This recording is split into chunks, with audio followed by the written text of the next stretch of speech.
welcome to Storytellers Online with Kerry and Olivia. So we have got 5 great books to read together over the next 5 weeks and some really exciting activities to do too. So each week over the next 5 weeks we are going to be reading a story together. We will then show you how to make a craft about that story, and we have got some questions for you to chat about with your families. That's great, and today's story is going to be Geronimo, the penguin who thought he could fly. So we're going to be reading that together today and learning how to make your own little Geronimo craft. And then finally, we've got some read and chat cards for you to have a look at, some questions to talk about Geronimo with. So let's make a start. It's time for our story, Geronimo, the penguin who thought he could fly. At the bottomest bottom of the world lived a huge colony of emperor penguins. All the eggs were being kept warm by their dads when one baby penguin hatched. His name was Geronimo! "Let's fly," he announced, flapping his wings as fast as he could. "Penguins can't fly, son," replied his father. "Of course they can, Dad. Otherwise, what have we got wings for? Watch!" With his feet as skis, the baby penguin used a snowy slope as a runway. "Geronimo!" he cried as he sped faster and faster. He hit a bump on the slope and took off! Whiz! For a few glorious seconds, Geronimo sailed through the air. "Dad, look! I can fly!" The baby frantically flapped his wings before dropping. Through the air, like a stone, he landed in the freezing cold sea with a plop! "You see, son, penguins can't fly," said Dad. Geronimo looked sad. "But it's all I dream about, Dad. There must be a way for my dream to come true." Geronimo spied an elephant seal dozing on the ice. He leaped onto the seal's big wobbly tummy to use it as a trampoline and launched himself into the air. "Boing! Dad, look, I can fly," said Geronimo, before landing in the snow with a thud. Next, Geronimo paddled out to sea and clambered on top of a big blue whale, sitting right on top of its blowhole. Splurt! Air shot up Geronimo's bottom and blasted him into the sky like a rocket. "Dad, look! I can fly!" As soon as the whale stopped blowing, Geronimo plummeted. The angry whale flicked its tail, swish, batting the little penguin across the sky. "Dad, look! I can..." But before he could say fly, he slammed straight into an iceberg. Doof! His dad had to give him beak-to-beak resuscitation. "It's time to give up on your dream, son." "Never, Dad. Dreams can come true. I know it." Every night when Dad tucked Geronimo under his ice sheet, the baby penguin would dream the same dream. A flight of soaring high in the air, swooping and twirling, touching the clouds, the king of the sky. His dad had had that dream too when he was young. The next morning, Geronimo leaped onto the back of an unsuspecting albatross. "Look, Dad, I can fly!" But not for long. The overloaded albatross crashed headfirst into a pod of baby seals, knocking them into the sea like bowling pins. Boom, boom, boom! Splash, splish, splosh! The emperor penguin turned to Dad. "You have to tell your son, once and for all, penguins can't fly!" With a heavy heart, Dad told his son, "No more trying to fly, Geronimo. The dream is over." Dad felt awful as a single tear rolled down his son's face. So awful that later that night, while Geronimo was sleeping, he called a meeting of the whole colony. "Fellow penguins, are we sure it's absolutely impossible for us to fly?" "Yes, of course," barked the emperor penguin. "There must be a way," replied Dad. "No, never, you fool." "Didn't you ever dream of flying?" asked Dad. This silenced the colony. They had all had that dream when they were young.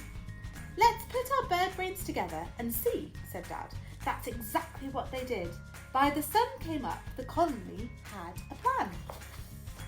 "You're upside down. Come, jump off the ice and you will soar into the sky." Dad pointed at the sea. Yes, replied the whole colony. Yes, that's the sky, said the Emperor Penguin, pointing at the sea. Now come on, Geronimo, said Dad. Show us that dreams can come true, that penguins really can fly. So with that, Geronimo made a giant leap. Splash! The little penguin flapped his wings and zoomed through the water, thinking it was the sky.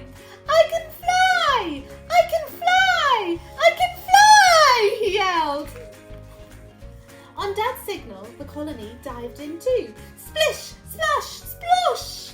Dad held his son's wing, and the pair shared a smile. Together, they looped the loop, very nearly bumping into an iceberg. Be careful of the clouds, called out Dad. They passed a killer whale. Dad, why is that whale floating upside down in the sky? Asked Geronimo. He must have jumped, said Dad. Oh. Dad watched with pride as his son soared up, up, up. Dad, look, I can fly! I'm king of the sky! Sometimes, with a little help and some upside-down penguins, dreams really can come true. Now I'm going to show you how to make your own Geronimo. The first thing you want to do is cut out your template shapes. You've got the body, the wings and the hat. I've just done one earlier. You might need a grown-up to help you cut out these shapes. And then you can start colouring in.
After you've coloured, take your pieces of felt and you want to cut little feather shapes to stick on your penguin's body, just like I've done here. Then you can start gluing them on the body.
you want to take your 2 pipe cleaners to make a scarf.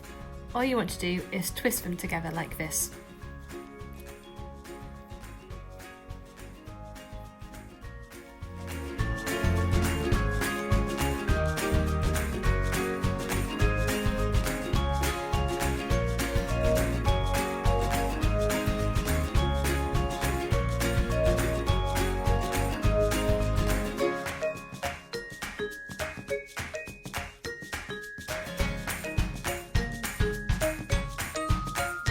Fantastic! So, now we've read our story and we've made our little Geronimo, it's time to have a look at our read and chat cards. Yeah, in your story bag you should have a read and chat card with some questions all about this story that you can chat with your family about. So Kerry, I've got a question for you here, which is, what was your favourite part of the story? Ooh, good question. My favourite part of the story was when all of the penguins came together to make sure that Geronimo got his dream of flying. Oh, that's great. And we'd also love to know what your favourite part of the story was, and we'd love to see your crafts. So if you take a photo of it, then why not post it on social media and tag us in it at #FFLStorytellers. Fantastic. Well, we're looking forward to another story next week. See you then. Bye.